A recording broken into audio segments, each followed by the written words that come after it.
Good afternoon, all of you. Myself Anand Patel, tutor of Index Nursing College, Indore. Today is my topic hernia. आज हम जानेंगे hernia क्या होता है, कैसे होता है, किन कारणों से होता है और क्यों होता है. फर्स्टली हम देखते हैं introduction. A hernia occur when tissue from your on one body cavity bulge throat opening in your muscle wall into another. Different types of hernia happen at different body component. Inguinal hernia is the most common type of hernia. Hernia क्या होता है? Hernia हमारे body part को muscle का जो body part के muscle tissues होते हैं, जो मसल टिश्यू वाल होते हैं, एब्डोमिनल वाल या मसल में बल्क बन जाता है, उसे हम हर्निया कहते हैं.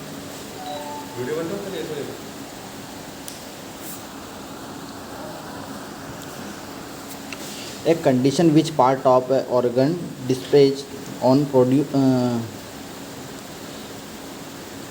proceeds through the wall of the cavity containing it, often involving the intestine and weak point of the abdominal wall.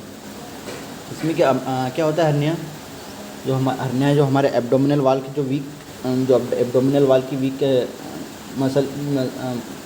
Week muscle होती है, वहाँ पे क्या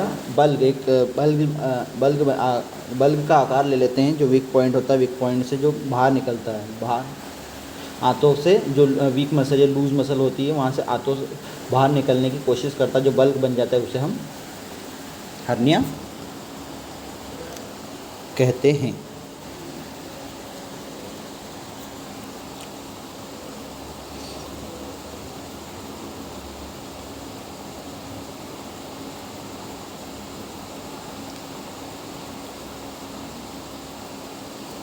टाइप्स ऑफ हर्निया. कितने टाइप्स के हर्निया होते हैं? The most common types of hernia. Firstly inguinal hernia. अब इंग्वाइनल हर्निया क्या होता है? इंग्वाइनल हर्निया क्या है? इंग्वाइनल हर्निया इनर ग्रोइन, जो हमारे इनर ग्रोइन का पार्ट है, इनर ग्रोइन, उस जगह पे इंग्वाइनल हर्निया में. Incisional hernia resulting from a incision.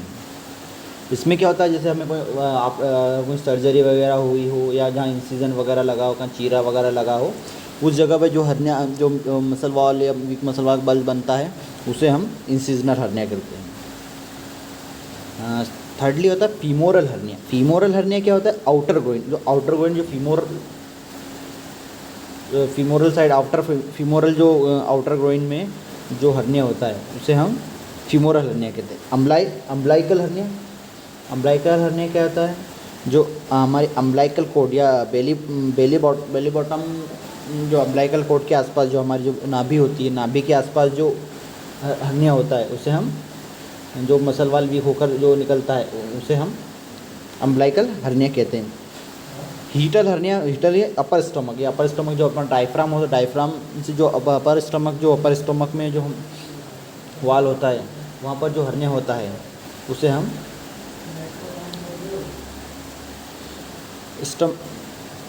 हीटल hernia कहते हैं. तो ये टाइप्स ऑफ हर्निया होते हैं. अब अपन देखेंगे risk factor, the causes of hernia. Anything that strain the abdominal wall and predispose a person to a hernia. Heavy lifting can cause increase intra-abdominal pressure and cause a hernia. Chronic coughing can be lead to increased strain of the abdominal wall and hernia formation. Abdominal weight gain leads stretching and of the abdominal wall and the formation of hernias. During pregnancy of the body release hormones to allow the abdominal wall to stretch. However, the hormones do not completely conduct the strain of the abdominal wall and hernia can develop. Any surgical procedure on the abdominal wall weakness it can lead to a possible hernia. The risk of greatly increased in a surgical site. Infection occur the uh, as this inhibits normal healing and the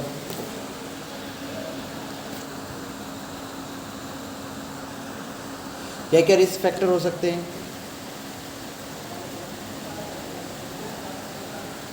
एक तो हो सकता है हमारा अगर patient को कभी हमेशा कफ रहता है या उसको क्रोनिक कपिंग अस्थमा का क्रोनिक अस्थमा वगैरह है पेशेंट को, तो अगर दिन रात खांसी चलती है तो उसके प्रेशर से भी हर्निया हो सकता है। या कोई हेवी वेट उठाया, हेवी वेट लिफ्टिंग करता है पेशेंट, उसके कारण से भी हर्निया हो सकता है। उसमें क्या इंट्रा एब्डोमिनल प्रेशर पड़ता है, वो कोज हर्निया को क्रॉस कर सकता है।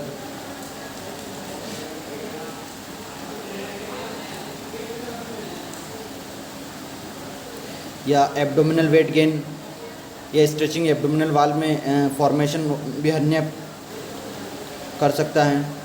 प्रेगनेंसी के दौरान हमारी बॉडी एक हार्मोन रिलीज़ करती है जिससे एब्डोमिनल वाल पे प्रेशर पड़ता है,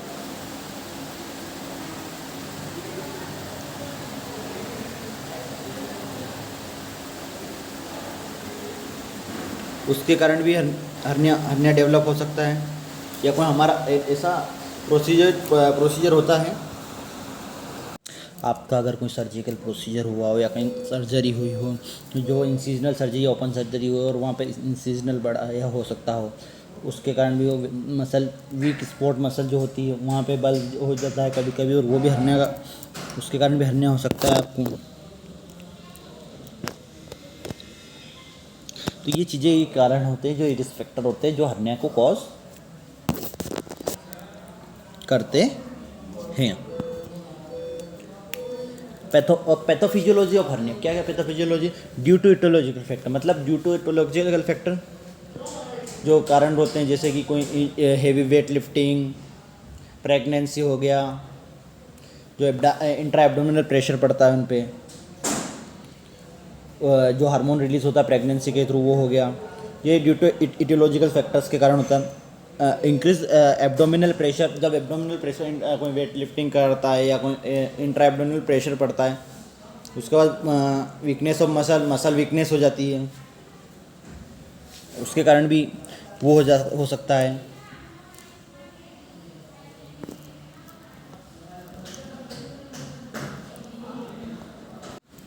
मसल वीकनेस या प्रोस्टिट्यूशन ऑफ ऑर्गन टिश्यू, मतलब कि कोई ऑर्गन का फैलाव होने लग जाता है, वो हर्निया डेवलप हो जाता है या हर्निया बन जाता है।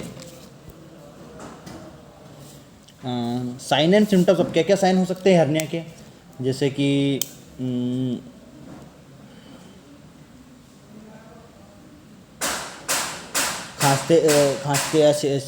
खांसते समय दर्द होना, चलते समय दर्द होना, या ऑब्स्ट्रक्शन होना,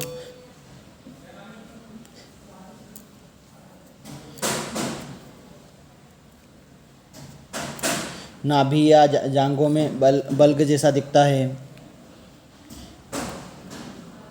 पेशाब करने में थोड़ा दर्द होना, खांसते समय दर्द होना, बैठते समय भी थोड़ी तकलीफ़ों से, इन कारणों से हमें जो बल्ग दिखता है, या खांसते समय कोई बल्ग या दर्द, उस जगह पे दर्द, वो हर्निया के साइन होते हैं। कैसे कैसे इसको हमें पता चलता है कि हर्निया कैसे होता है? इसमें हम क्या क्या डायग्नोस करते हैं? पहले तो फिजिकल एग्जामिनेशन करते हैं। उसमें फिजिकल एग्जामिनेशन में हम उसका एब्डोमिनल हो गया, ग्रोइन एरिया, इनमें अपन फिजिकल एग्जामिनेशन करते हैं कि बल्ग तो बाहर नहीं आ रहा है। एक इंसिजनल हर्निया है तो इंसिजनल हर्निया को देखते हैं। उसके बाद हम उसमें यूएसजी करवाते हैं, सोनोग्राफी के थ्रू हम उसको हर्निया को हमें पता चल सकता है कि ये हर्निया है या क्या है। थर्डली हम उसमें सीटी स्कैन वगैरह से भी पता कर सकते हैं कि हर्निया है या नहीं।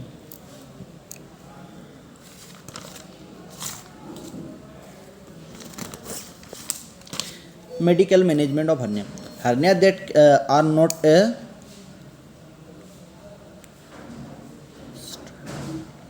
strangulated can be mechanically reduced. Hernia truss film pad या held by belt to keep the hernia place and reduce. क्या करता है बेल्ट वगैरह या हर्निया वैसे तो कहीं रिड्यूस मैकेनिकली रिड्यूस हो नहीं सकता, उसमें क्या करता है हम कोई थ्रस या फिल्म पेड या जो स्केलेटल सपोर्टर्स वगैरह होते हैं उससे हम उसको उसकी जगह पर प्लेस या उसकी जगह पर भेजकर उसको रिड्यूस, जो रिड्यूसिंग हर्निया होता है उसको रिड्यूस कर सकते हैं। The patient throat apply the thrust daily, उसको आपको पेशेंट को डेली अप्लाई करना है। Instruct patient the inspect the skin under the thrust and manifestation of the skin breakdown.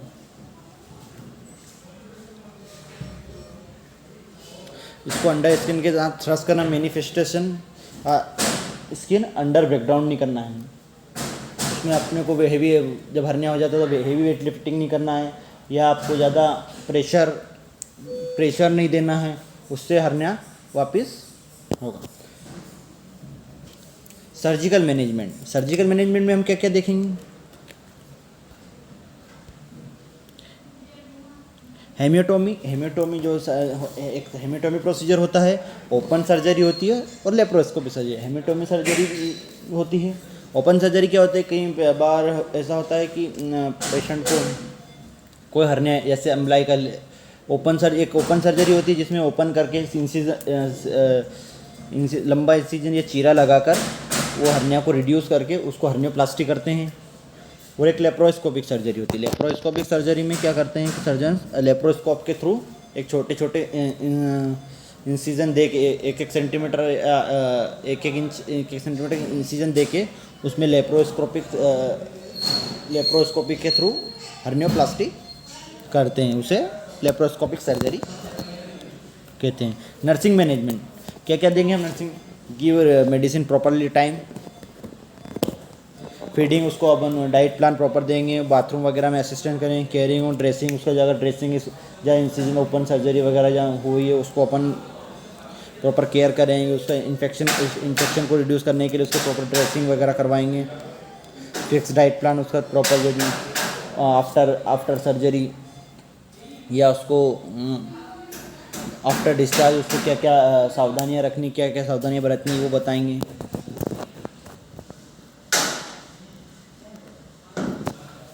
Health education क्या क्या हेल्थ एजुकेशन हम हर्निया वाले को दें? Avoid heavy weight lifting, strength direct एकदम शांत, अच्छा ज़्यादा वेट नहीं उठाना। Take step to prevent constipation such as eating more fibres and drinking more water to this may be help reduce straining death.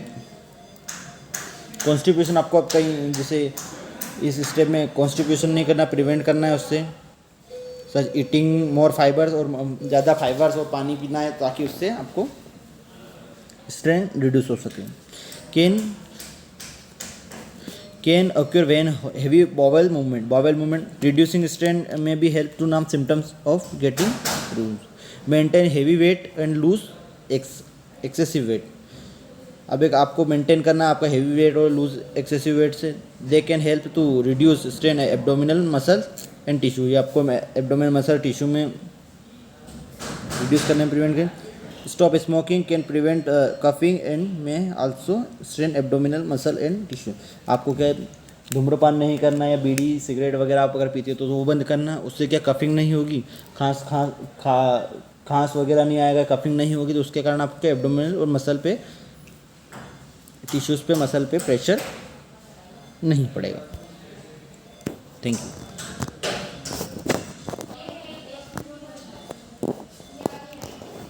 हमने आज देखा हर्निया क्या होता है, किससे होता है, किन कारणों से होता है, उसके रिस्क फैक्टर क्या हैं, कैसे होता है।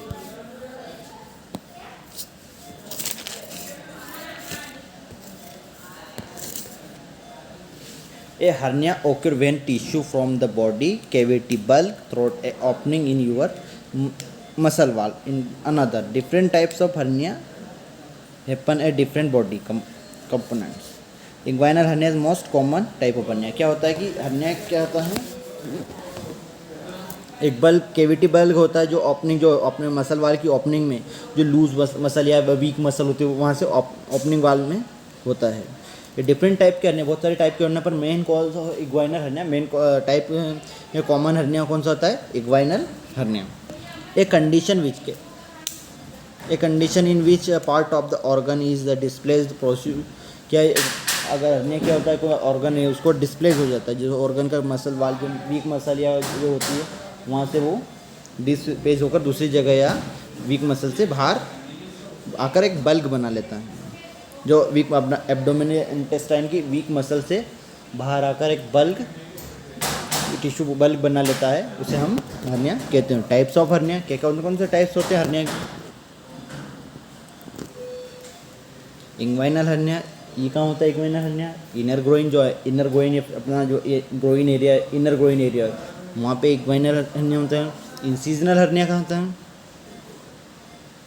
रिजल्टिंग फ्रॉम अन इंसीजनल, जैसे आपको कोई सर्जरी हुई हो या कहीं बड़ा इंसीजन हो, उसके आसपास वीक मसल के कारण बल्ब वगैरह बन गया हो, उसे हम इंसीजनल हर्निया कहते हैं। फीमोरल हर्निया, आउटर ग्रोइन, अब आउटर ग्रोइन जो बाहर की साइड वाला ग्रोइन एरिया है, उस एरिया पे जो हर्निया होता है उसको हम फीमोरल हर्निया कहते हैं।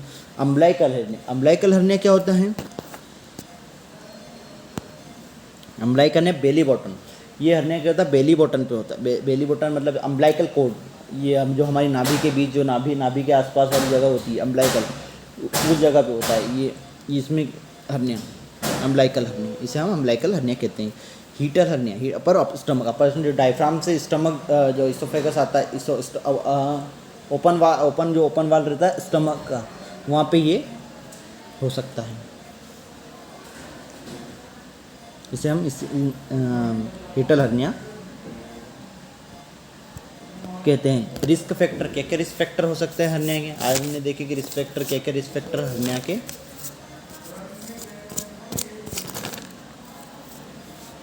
हो सकते हैं। क्या क्या रिस्क फैक्टर हो सकते हैं हर्निया के?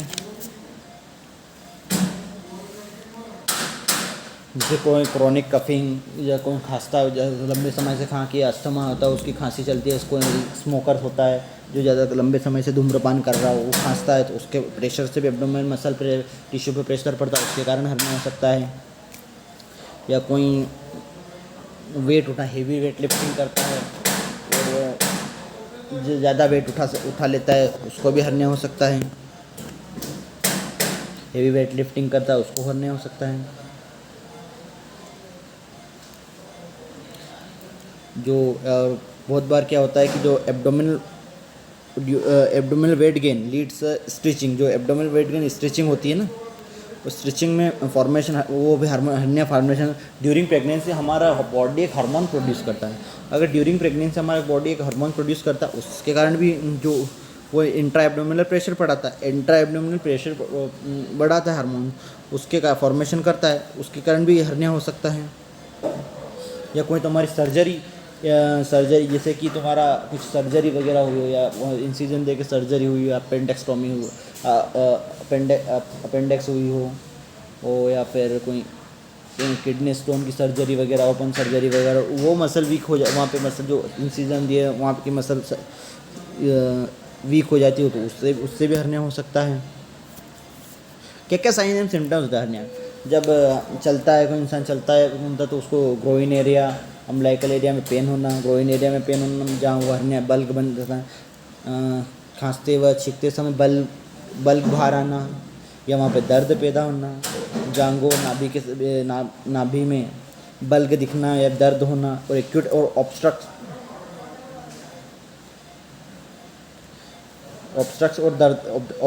और दर्द होना। कैसे किस प्रकार से हमको पता चलता है कि हर्निया है? हम उसका फर्स्टली फिजिकल एग्जामिनेशन करेंगे पेशेंट का, उसमें हम उसको एब्डोमिनल जो जिस जगह पे उसको दर्द हो रहा है उस जगह पे हम चेक करेंगे कि इसको हर्निया तो नहीं है, इसको बल्ग तो नहीं बन रहा है, बल्ग है तो कैसा है, रिड्यूसिंग है क्या है, उस तरीके से हम फिजिकल प्रॉपर फिजिकल एग्जामिनेशन उसकी हिस्ट्री लेंगे, फिर कफिंग की दिक्कत तो नहीं है, अस्थमा की दिक्कत तो नहीं है, कभी वेट तो नहीं उठाया, ये हिस्ट्री वगैरह लेंगे, हम उसका यूएसजी कराएंगे, अल्ट्रासोनोग्राफी करवाएंगे, उसके थ्रू भी हमें हर्निया का पता चल सकता है, उसका हम सीटी स्कैन करवा सकते हैं, उसके थ्रू भी हमें हर्निया का पता चल सकता due to pathophysiology due to aetiological factor, कुछ कारणों की वजह से। फिर increase abdominal intra abdominal pressure पड़ता है, उसमें वीकनेस मसल में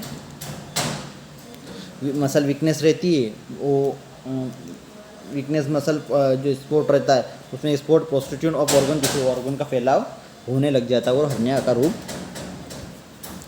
ले लेता है।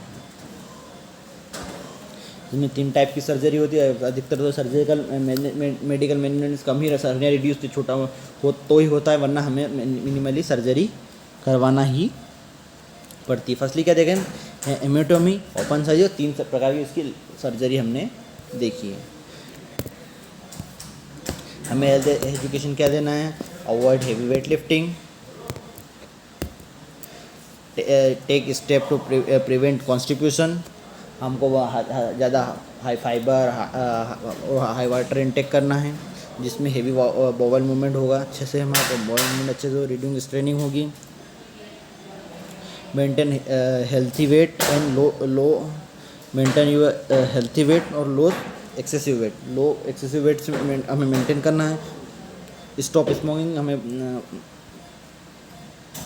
स्मोकिंग को स्टॉप करना है। They can help in prevent to cough, they may be also strain abdominal muscle tissue. हमको स्मोकिंग या हमको सिगरेट बीड़ी वगैरह चेन स्मोकर वगैरह है तो हमें उसको बंद करना है। उससे क्या होता है कि हमारा अगर हम बीड़ी पिएंगे तो हमें खांसी आएगी, खांसी से हमें फिर भी हमारे इंटेस्टाइन और एब्डोमिनल मसल पे प्रेशर, टिश्यू पे प्रेशर पड़ेगा, उससे भी हमें वापस हर्निया होने के चांसेस हो सकते हैं।